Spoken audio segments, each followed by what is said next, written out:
మూగజీవులు అనే పదాన్ని మనం మామూలు జంతువుల విషయంలో ఉపయోగిస్తాం.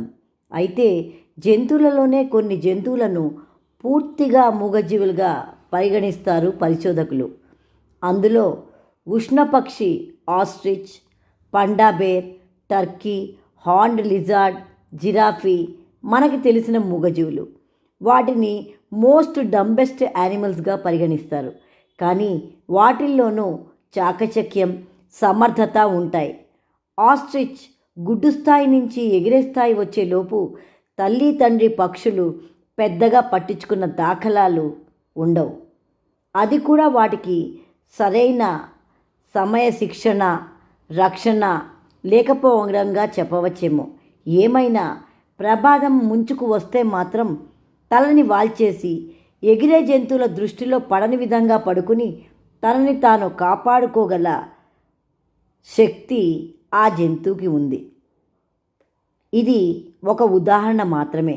మూగజీవులు, మెతకజీవులు అనే పదాన్ని తీసేసి వాటిలోని ప్రాముఖ్యతని వెలుగులోకి తేవడం ఎంత ముఖ్యమో, అలాగే వైకల్యం ఉన్న వ్యక్తి ఎందుకు పనికిరాడు, ఏమీ చేయలేడు అనే మాటని వెనక్కి తీసుకోవాల్సిన అవసరం సభ్య సమాజంలోని వ్యక్తులు అందరూ చేయవలసిన పని. కందాల లలిత రామచంద్రలకి ముందు పుట్టిన బాబు ధృవిత్. అతనికి మాట్లాడలేని, వినికిడి శక్తి లేని సమస్య రావడానికి కారణం ఏమిటో ఎవ్వరికీ అంతుపట్టలేదు. అటు ఏడు తరాల్లో ఎవ్వరూ వైకల్యానికి గురైన వారు లేరు.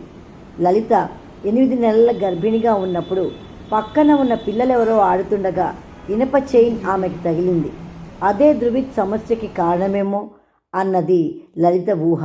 నార్మల్గానే పుట్టి అత్త, తాత అని కూడా పిలవడానికి అలవాటు పడిన పిల్లాడు ఇంటి ముందు జరుగుతున్న కన్స్ట్రక్షన్ తాలూకు గోతిలో పడడం జరిగింది. అదే అతని నిశ్శబ్ద లోకాన్ని నెట్టేసిందేమో అనే ఊహ కూడా లలితకి కలిగింది. కొందరు పిల్లలకి మాటలు ఆలస్యంగా వస్తాయి. ధృవిత్ విషయం కూడా అదే జరిగి ఉంటుంది అన్న ఊహ కాస్త తాత్సారం చేయించిన తర్వాత ఆగక డాక్టర్ దగ్గరికి వెళ్ళవలసి వచ్చింది. వివిధ పరీక్షలు చేశాక డాక్టర్లు అబ్బాయికి మూగా చెవుడు సమస్య ఉందని ధృవీకరించారు. అది ఇంటిల్లిపాదిని షాక్ గురి చేస్తే తల్లి లలితని కుప్పకూలేలా చేసింది. ఎంతో ఖర్చు చేసినా ఫలితం రాలేదు.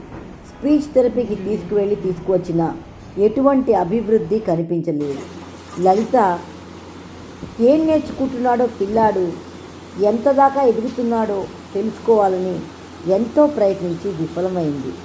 వాళ్ళ దగ్గరి బంధువు పిన్నత్తగారి వరుస అయ్యే ఆమె కొడుక్కి ఇదే సమస్య ఉండడంతో తత్సంబంధిత విద్య విషయాలు అవగాహన కలిగిన ఆమె కొడుకుని బాగు చేసుకోవడమే కాక ఇతర సమస్యాత్మక పిల్లలకు కూడా స్పీచ్ థెరపీ ఇస్తోందని తెలుసుకుని 5 సంవత్సరాలు స్పీచ్ థెరపీ చేయించింది లలిత. తల్లి పాత్ర పిల్లవాడి అభివృద్ధికి చాలా అవసరమని, ఒకే భాషలో అవగాహన కలిగేలాంటి చోట చదువుకి పెట్టి తల్లి హోంవర్క్ తను చేసి పిల్లవాడిని తీర్చిదిద్దాలని ఆమె వివరించారు. తల్లి ఆ పని చేయడానికి ఉపక్రమించిన ఊహించిన ఫలితం దక్కలేదు. ఎవరేమనుకుంటారో అని కాక పిల్లవాడు ఏకాగ్రత చూపేలా నువ్వు కష్టపడి తీరాలి అని చెప్పిన గురువు మాటకి ఏకీభవించింది లలిత. ఇంట్లోని పై అంతస్తుకు తీసుకెళ్ళి నచ్చచెప్పే ప్రయత్నం చేసిన పిల్లవాడు వినక కుదురుగా కూర్చోకపోవడంతో ఒక గట్టి దెబ్బ వేసింది. గట్టిగా ఏడ్చాడు ధృవిత్. ఇంటిలిపాది పరిగెత్తుకుంటూ పైకి వచ్చి పిల్లవాడిని అలా చూసి చలించిపోయారు. పిల్లవాడికి తిండి బట్ట ఇవ్వలేని పరిస్థితిలో మనం ఉన్నామా? లేం కదా. వాడు నిశ్శబ్ద లోకంలో ఉంటే మాత్రం నష్టమేముంది? తల్లివి అంతలా కొట్టడం ఏమిటి? ఏం పర్వాలేదు, వాణ్ణి మామూలుగా వదిలేసేయి అన్నారు. భర్త రామచంద్ర దగ్గర సూటిగా ఘాటుగా మాట్లాడింది లలిత. అత్తమామల దగ్గర ఏమీ మాట్లాడలేకపోయినా. ఎంత ఆస్తులున్నా కాలంతో పాటు కరిగిపోతాయి. చదువు సంధ్య ఏమీ లేకుండా ఉంటే పెద్దయ్యాక వీడిని అందరూ పెద్ద పాలేర్లా మాత్రమే చూస్తారు.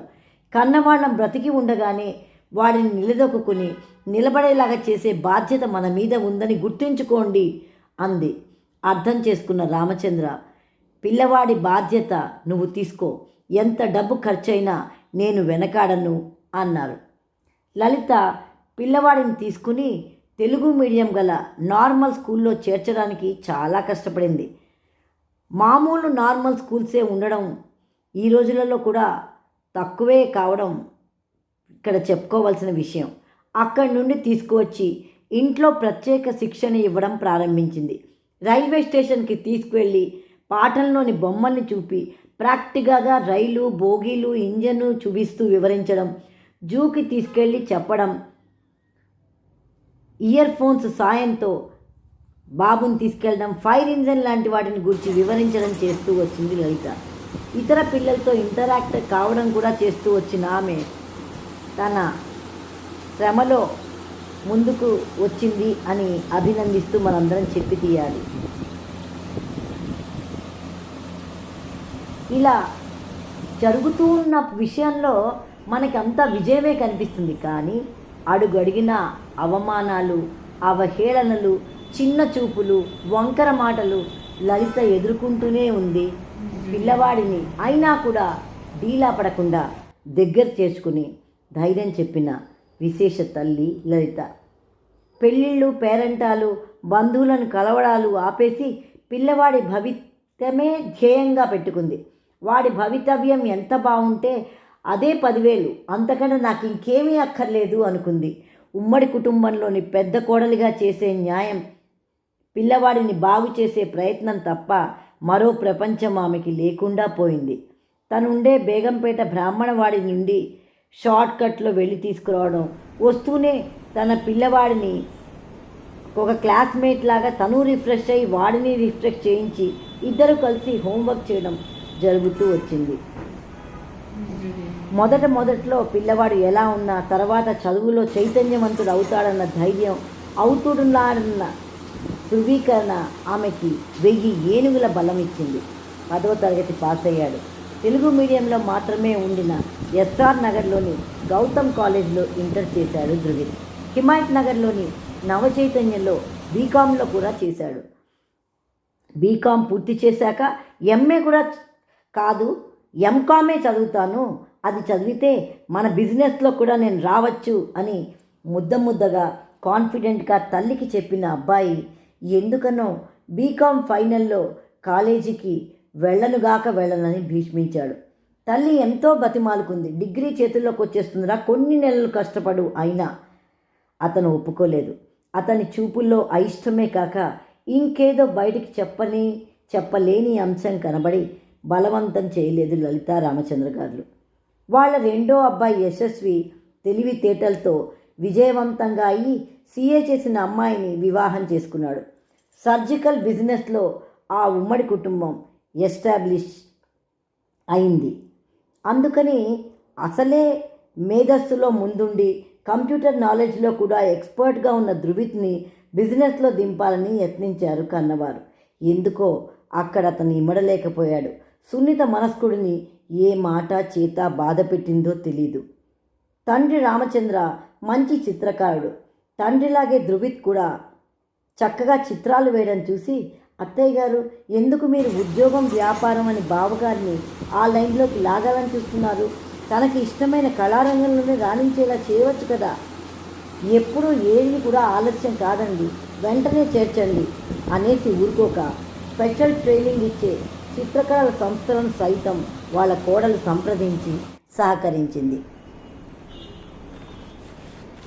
ఆయిల్ పెయింట్స్, తంజావూర్ పెయింట్స్ ఎక్కడ నేర్పిస్తారో అది తెలుసుకొని అక్కడికి రామచంద్ర బల్కంపేట్కి తీసుకెళ్లి కొడుకుని ఆ ట్రైనింగ్ ఇన్స్టిట్యూట్లో చేర్చడం జరిగింది.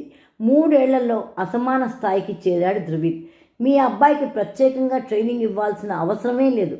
అతను సూక్ష్మగ్రాహే కాదు, ఆల్రెడీ కూడా పెయింటింగ్లో చాలా చెయ్యి తిరిగిన విశేష కళాకారుడు. అందుకని చూస్తూ ఉండండి, అతను ఆకాశమే హద్దుగా ఎంత పైకి వస్తాడో అన్నారు. ఇది ఇలా ఉండగా వసుంధర ఈవెంట్స్ రాధగారు ధృవిత్ గురించి విని స్వదేశీ మేళాలో స్టాల్ పెట్టించారు. 5 రోజుల పాటు జరిగిన ఆ మేళాలో ధృవిత్కి అద్భుతమైన అభినందనల వెలువలొచ్చాయి. పత్రికలు ప్రశంసించాయి. విలేకరులు, టీవీ మీడియా స్పెషల్ కవరేజ్ ఇవ్వడం చూసి ఆనంద బాష్పాలు రాల్చింది లలిత. స్వదేశీ మేళా చైర్మన్ ముచ్చటపడి ధృవిత్ వేసిన తంజావూర్ పెయింటింగ్ కొన్నారు. అలా ఇంకెందరో ఆ 5 రోజుల్లో కొన్నారు.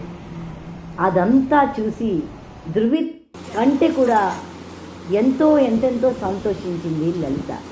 డిసెంబర్ నెలలో హైటెక్స్లోని ఇండియన్ మెడికల్ అసోసియేషన్ వారు 6-7 అంతకంటే కూడా ఎక్కువ వేల మంది డాక్టర్లు పాల్గొనే కార్యక్రమంలో ఫ్రీ స్టాల్ పెట్టుకునే అవకాశాన్ని ఇచ్చారు ఆ అసోసియేషన్ డైరెక్టర్. ఇక ధృవిత్కి ఆగవలసిన అవసరం లేదు. అసమానంగా సాగుతూ ఉండడమే జరుగుతోంది. ఇంటర్లో ఉండగానే ఇంటర్లో ఉన్నావు, ఇంకా ఎలాగో ఒకలాగా అమ్మ తీసుకెళ్తే అమ్మతో పాటు కారు డ్రైవర్తో వెళ్ళు, లేదా ఆటోలో ఎక్కడికైనా వెళ్ళు అని ఇంట్లో అంటుంటే ఖండించింది లలిత.